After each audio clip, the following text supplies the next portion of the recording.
Hello and good evening, my brewskis, brewskets, champions, and overachievers. We have finally done it. We have finally reached Reputation 70 with my second character on this channel, and it is Warmonger. And if you've already seen the title slash thumbnail, and you notice the clips, I'm going to be going over what I learned on my journey all the way up to Rep 70 with Warmonger. Some tips, tricks, and unique builds that I've created that are not only unique but versatile and viable. And I'm also going to be teaching you some fun facts about Breach that you may or may not already know. So sit back, relax, and enjoy the video of what I learned on my way to Rep 70 with Warmonger. Hope you learned something, and I hope you enjoy. And I'll see y'all in the comment section. So these are going to be my three builds of playing as Warmonger. One is going to be a mix of defense and offense. The second one, my white one, is going to be mainly defense and support. And my third and final one is going to be mainly based on offense. So what I'll start off here for my first Warmonger, who is my most versatile and my most unique one, is her feats. So as you can see, I start off with Rush, then Arrow Strike, then Tough as Nails, and Corruption Blast. And then for the perks to go with my Warmonger, I have Aegis, Endurance, and Headhunter. So you're probably wondering, wow, I've never seen a Warmonger with this setup before. And that's what I love to prioritize in terms of my builds is uniqueness, versatility, and viability. So I love to take pride in uniqueness first and foremost, which is what this build utilizes. It's still very versatile. You can use it in either Dominion, Breach, or Elimination, or even Tribute if you play Tribute. And it's still going to be useful in almost any situation. And it's also viable. It's still a useful build. And the way that it works is that I have Rush to complement Endurance. I also have Arrow Strike to complement, in a Dominion or a Breach match to clear out minions. And the fact that it's a tier 2, which means you'll have access to it fairly early on and frequently. Tough as Nails to stack with Headhunter, and I'll go into more detail about that later, about stacks. And Corruption Blast to not only separate your enemies, but also deal a little bit of damage as well. I understand that that may be a deal breaker for most people because, a lot of people want to either have Elixir of Corruption or Power of Corruption. But the reasoning I went with Corruption Blast is also to sort of stay true to her theme, which is to separate enemies, to divide, and to conquer. This is the first thing that you'll notice is consistent across all three of my Warmongers is the fact that they all have the Aegis perk. And it's a very useful and versatile perk that not many people use, and here's why I use it. So the reason I use the Aegis perk is because it gives you 20% shields on any shield, no matter what shield it is, whether it comes from an ally, whether it comes from a drop, or it comes from a perk. Shields Up is another perk that Warmonger does have access to that I did create a build for her initially. However, I did not like Shields Up because it directly correlated with Auto Revive, which sounded very unique, and it is very unique. However, it really promoted a playstyle of just dying and hoping that you didn't get executed, and so that you could revive, get the Shields Up perk with Aegis to increase your shields by 20%. And it promoted a sort of passive playstyle, and that's just not how I like to play the game. I love a very active playstyle. I love having active feats. And it's also one of the reasons why I don't have Conqueror as any one of my feats for any of my Warmongers, because it's also a passive feat. Though it is a very good feat and a very versatile and unique one, and it is very useful for Aegis and other boosts that you're going to get while you're in Breach or Elimination, it's just kind of a boring feat, and I don't really like it. That's just a personal preference that I have. Another reason that I like Aegis is because it's helpful. It's not only versatile, it's also very unique, and it does allow you to have a little bit more survivability in realistically any situation, because Breach and Elimination do have boosts, but you'll always have teammates at the same time in 4v4 modes, and that's how you'll always have access to Aegis. And I love having access to shields 2 times out of 3, because 2 times out of 3 I'm going to be playing Elimination or Breach, and I'm going to have access to getting a shield, which is going to be increased by 20%. I know that sounds really complicated and really long-winded, but that's why I really like Aegis, is because it's unique, because not many people use it, and it's very versatile and useful in virtually any situation, and it's viable because it helps you survive a little bit longer. And the next perk that I mentioned that I have for 2 out of 3 of my Warmongers is Endurance, which means that when you gain a Renown level, you have 3% stamina cost reduction 4 times over, which gives you a total stamina cost reduction of 12%. The main reason I have this perk specifically is because it's specifically just good for minion clearing, and of course it is a little bit helpful when you're in 1v1s or 4v4 situations like you're about to see here in a second. But for the main reason I have it for clearing out minions. So here you see me 1v2ing 2 bots, and I externally hit that minion there to try to take the heat off of me so they deal a little bit less damage to me. This is me with my green one. This is the only Warmonger that does not have it, and specifically because, you know, her tracking is good on her heavies and it deals a lot of damage. And this is a demonstration of me showing the difference between an unlocked heavy and side heavy finisher and a neutral heavy side finisher. So you notice that the side heavy finisher is much more wide sweeping. You hit a lot more minions, and you also deal a decent amount of damage, enough to the point to where you're able to clear out 2 to 3 minions at the most every single time. Another nice little tip here is that with the attack boost, you can one-shot minions with raw heavies. With the unlocked heavy, you're not able to be one-shotting minions, unfortunately, and this is just another nice tip as to why you want to throw neutral heavies rather than unlocked heavies as Warmonger to clear out minions.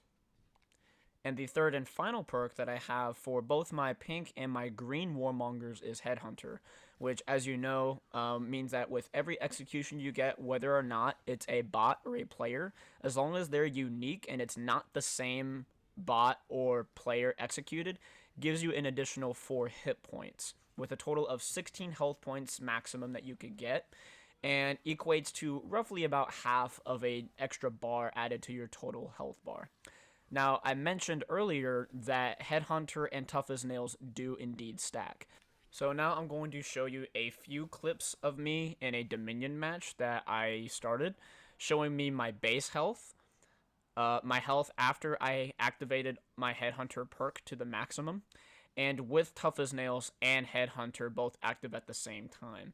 And as you can see, my base health is roughly about 5 bars of health with a little corner, and maximized with Tough as Nails and Headhunter together gives me a full additional bar with another little corner. So roughly about 6 full health bars and a little corner of additional health is the maximum potential or tankiness that you can achieve with Warmonger, and that's what I achieved with my first one. And the final perk I'll be discussing in this video is Devourer, which means that upon execution you heal an additional 10 health. And it's overall just a useful perk to have. I only have this on my green and my white Warmongers. You'll see here in a second I have Tough as Nails for my white Warmonger, and I have Headhunter for my green Warmonger, which means that, you know, if you have a really big health pool in general, Devourer is a useful perk. And Warmonger doesn't have Executioner's Respite, so Devourer is a good option. Now that I've explained all 4 of the perks that I use with all 3 of my Warmongers in depth, I'm now going to be going over the feats that I use specifically for my green and my white Warmongers and my reasoning behind it. So the feats that I have for my white Warmonger are Rush, Flesh Wound, Tough as Nails, and Aerostorm. And the perks that I have are Aegis, Devourer, and Endurance. So this comes down to personal preference again. So I have Rush as a tier 1 because it's a useful feat, and 2 because it's a tier 1, and 3 because it's also an active feat.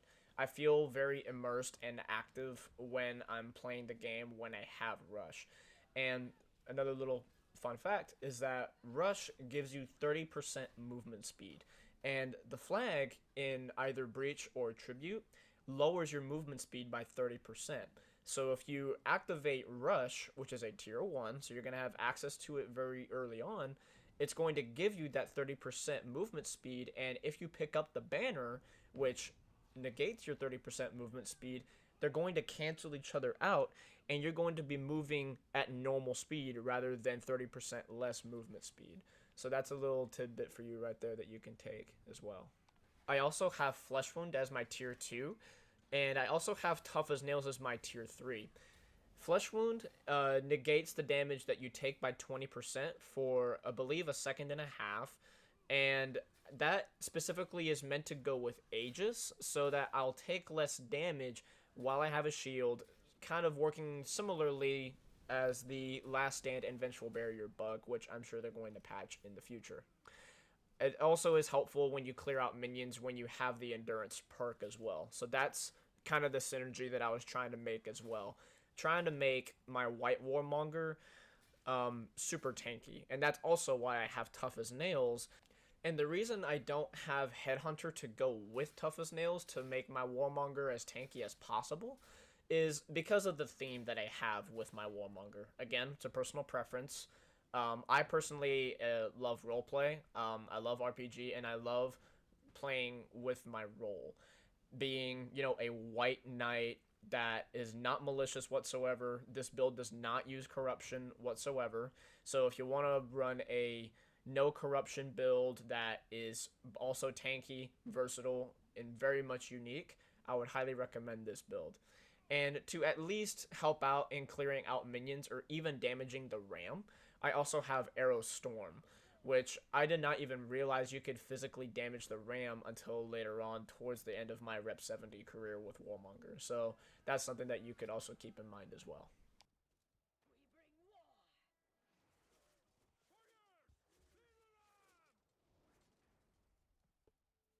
And now the feats that I have for my green Warmonger are as follows. I have Rush, Elixir of Corruption, Power of Corruption, and Corruption Blast. And for my perks, I have Aegis, Devourer, and Headhunter. So I know I keep talking about Rush and kind of just giving it a lot of praise because honestly, the fact is that it is a very useful feat. You can use it to run to a healing zone like I just did when you're at low health after you cleared out minions. You could use it to run over to a zone to capture it while you're in Dominion, or even if you're in Breach to move the ram faster. You could use it to run straight to your teammates to revive them. There's a lot of uses to Rush, and the fact that it's a tier 1, you have very quick and easy access to it even after you use it. As you can see, I'm already like halfway up, in terms of the cooldown. And it's also, as I mentioned and as I've shown already, it's good for moving the banner. But the reasoning I don't have Corruption Blade for this build is because I just have bad luck with Corruption Blade. I don't know what it is. Like, I guess a lot of other people have much better luck using Corruption Blade than I do.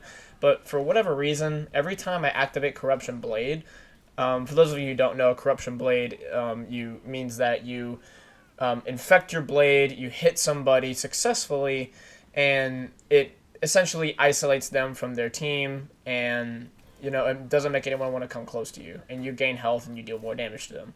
The reason I don't like it is because it seems like every time I use it, I die immediately after I use it. So for that reason, it is not one of the feats that I have for this Warmonger. And on top of that, it's just not as good as Corruption Blast, because with Corruption Blade, you have to physically activate it and physically hit somebody in order for it to be activated.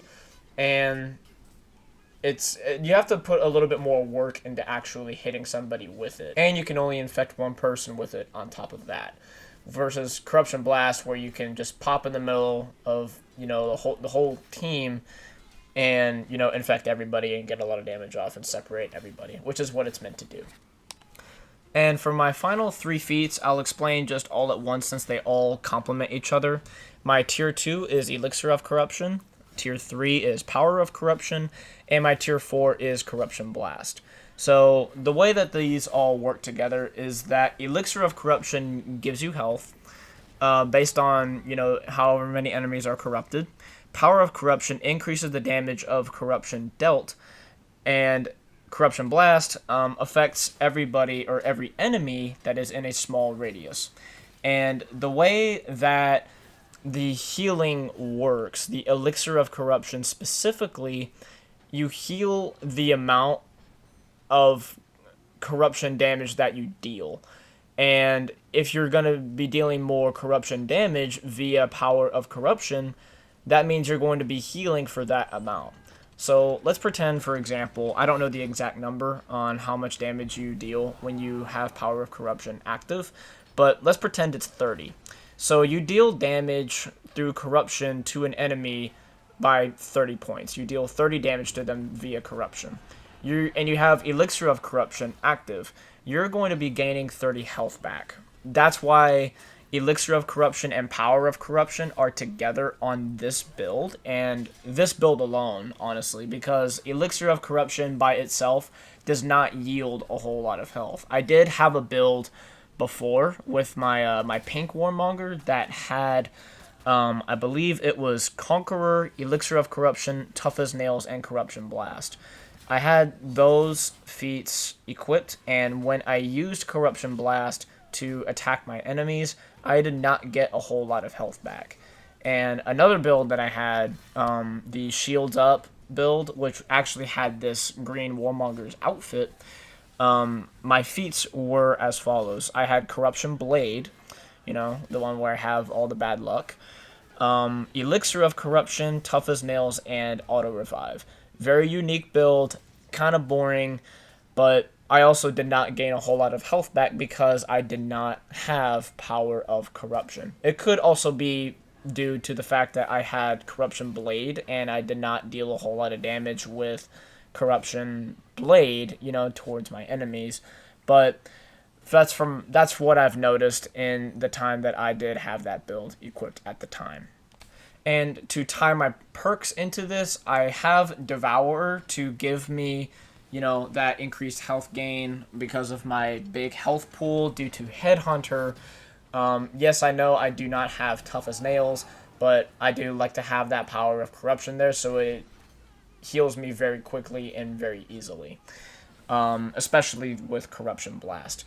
I also have Aegis as well, because it is also, as I mentioned before, a very versatile perk that you can use in Elimination or Breach or even Dominion, as long as you have teammates that are there to offer you shields or there are boosts for you to pick up, your shields are going to be boosted by 20%. So that's kind of like how they all work, just to kind of make this build at least a little bit tanky and have a little bit of defense. That is the only defense that this build has, is Aegis. But as I mentioned before, this is mainly an offensive build, and personally I think it's my most powerful build, simply because of just the corruption, and corruption is just very powerful in this game.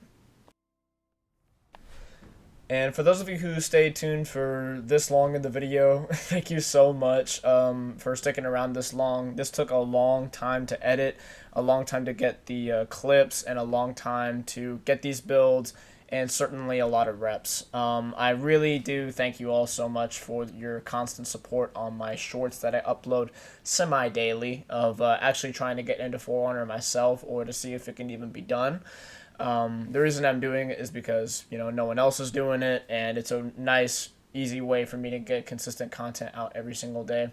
But, you know, for projects like these, you know, it's really fun to do. Like, it's 2 o'clock in the morning as I'm about to start rendering this, and it's really been a blast just talking about, you know, For Honor, and talking about Warmonger and all these different kinds of builds that I came up with on my journey all the way up to Rep 70. So please let me know in the comment section below if you learned anything. If you already knew all this stuff, I'd still like to know about it. I respond to every comment, so feel free to let me know how your day was. Feel free to let me know what you learned. Let me know if you maybe want any clarification on anything.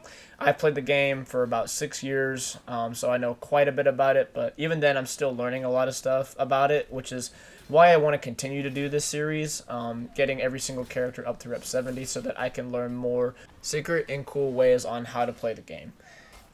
So please like, please share, please comment, share this with your dog, your cat, your brother, your sister, your mom, your dad, your aunt, your uncle, your brother, your sister, everybody you love and everybody you hate.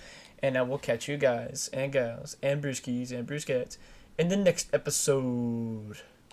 Oh my god. I know for the video you probably noticed I wasn't rep 70 quite, but I just got it and I'm so happy. I'm so incredibly happy and relieved. Thank you all so much for watching, and I will see you guys and gals and brewskis in the next episode. Peace! Ma'am, Conqueror and Warmonger are down, and I got another Rep 70 video coming for y'all shortly. Stay blessed, y'all.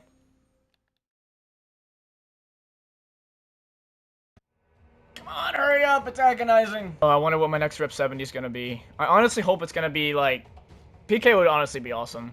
The first four Rep 70s are gonna be my 4 Horsemen of the Apocalypse. Oh, I'm so nervous. What is it?